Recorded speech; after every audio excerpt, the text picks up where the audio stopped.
So this is the first video on thermal physics, and we're going to start off by looking at the different kinds of energies within a system. So in thermal physics, the kind of systems we're going to be looking at are like solids, gases, and liquids. So the first kind of energy that we're going to look at is our kinetic energy.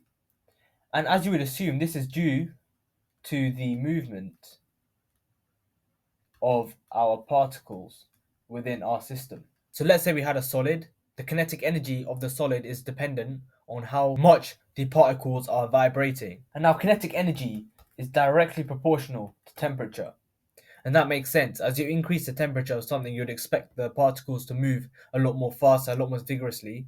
And that means that they have greater kinetic energy. Now, the kinetic energy of a system is given by mc delta t. In this case, E is your kinetic energy, M here is your mass, C is your specific heat capacitance, and delta T is a change in temperature. Now your mass is going to be in kilograms, your specific heat capacity is going to be in joules per kilogram per degrees Celsius. However, this sometimes isn't in per degree Celsius, can also be per Kelvin, but for this case it doesn't really matter. And your change in temperature can be in Kelvin or in degrees Celsius. Again, this does not matter. So the reason it doesn't matter is because if you transfer from Celsius into Kelvin, the way to convert is by adding 273 to your number. So we know that ice melts at 0 degrees C in Celsius, so in Kelvin it will melt at 273 Kelvin. And again, looking at the example of water, we know that water evaporates at 100 degrees C, which means that it evaporates at 373 Kelvin. Now notice a change in temperature in Kelvin is 100 Kelvin, and in degrees is 100 degrees C. So whatever value you plug into your E equals mc delta T should be the same, whether you're using Kelvin or Celsius, because the change in temperature for whether you're measuring in Celsius or Kelvin should be the same. So in that equation, we had a term with C, which stands for the specific heat capacity of a substance. Now, the definition for specific heat capacity is the energy required to increase the temperature of a 1 kilogram object by 1 degrees C or 1 Kelvin. And again, we just looked at the fact that this is the same for both. So let's say we had this random object and it is of 1 kilogram. Let's say we put in a thermometer and initially it reads 20 degrees C. Now let's say that we're supplying some heat to it such that we raise the temperature by 1 degree C.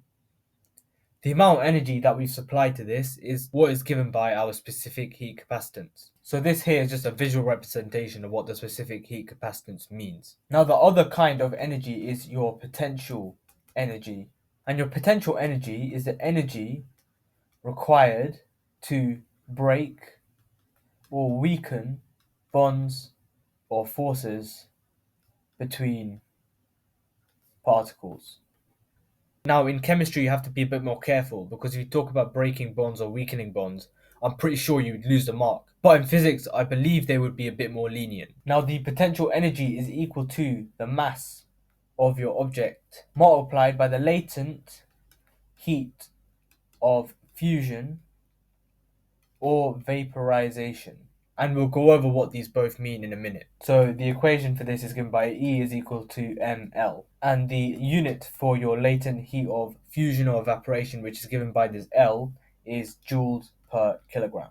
Now your latent heat of fusion is the energy required to change the state of a 1 kilogram substance from solid to liquid. And when you're transferring from solid to a liquid, you are weakening the bonds.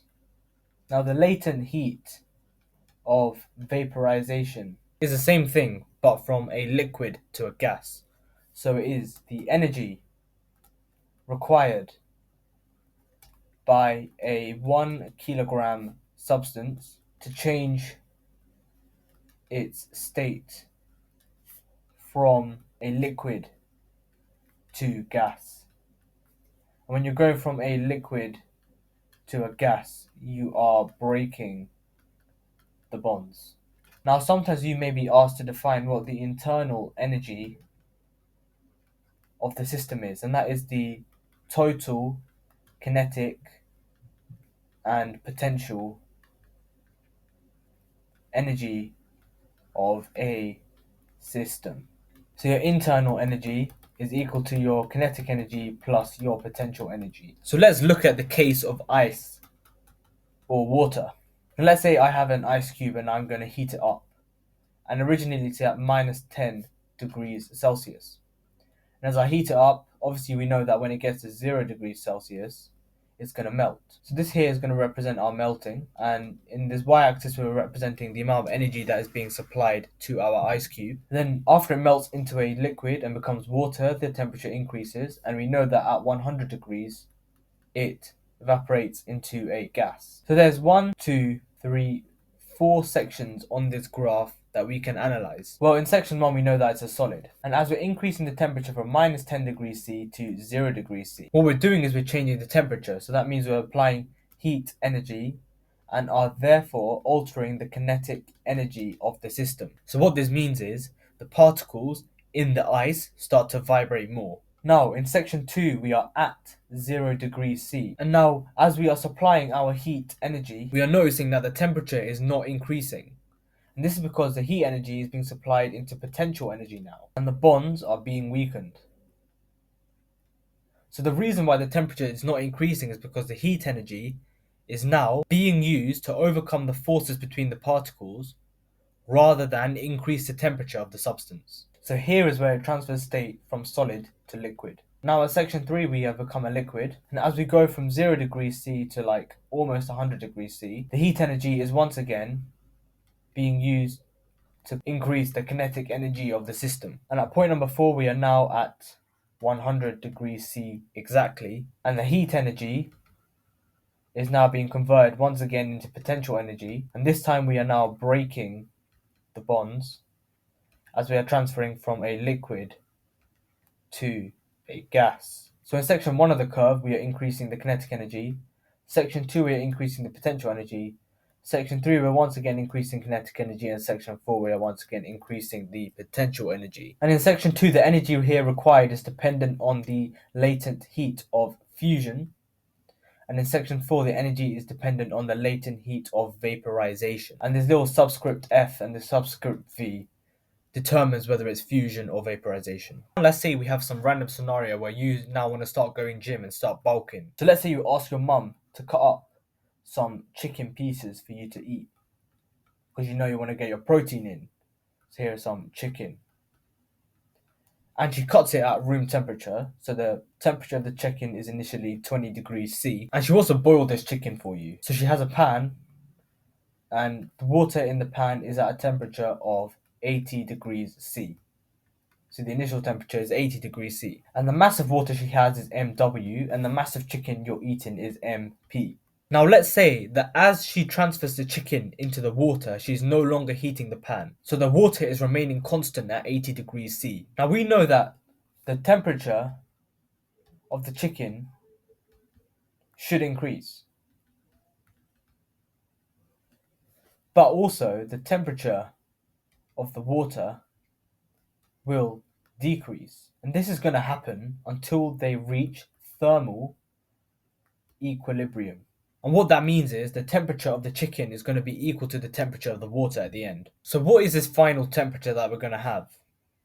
Well, the kinetic energy gained by the chicken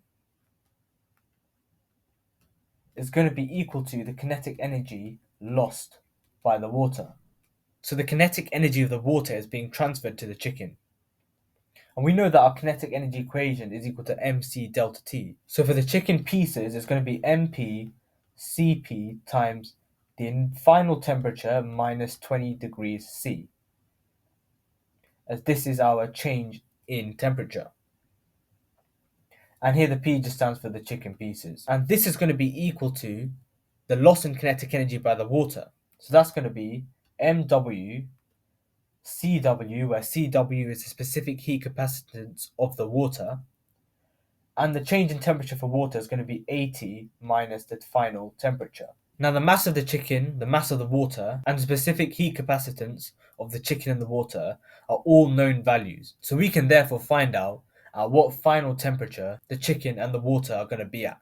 Now, the best piece of advice I can give you after watching that video is to go off and practice some past papers or topic questions. These are single-handedly the best way to help you commit the content you've learned to memory. Obviously, go and do all the YouTube stuff of liking, subscribing, and if you found this video helpful, feel free to go and watch any of my other ones.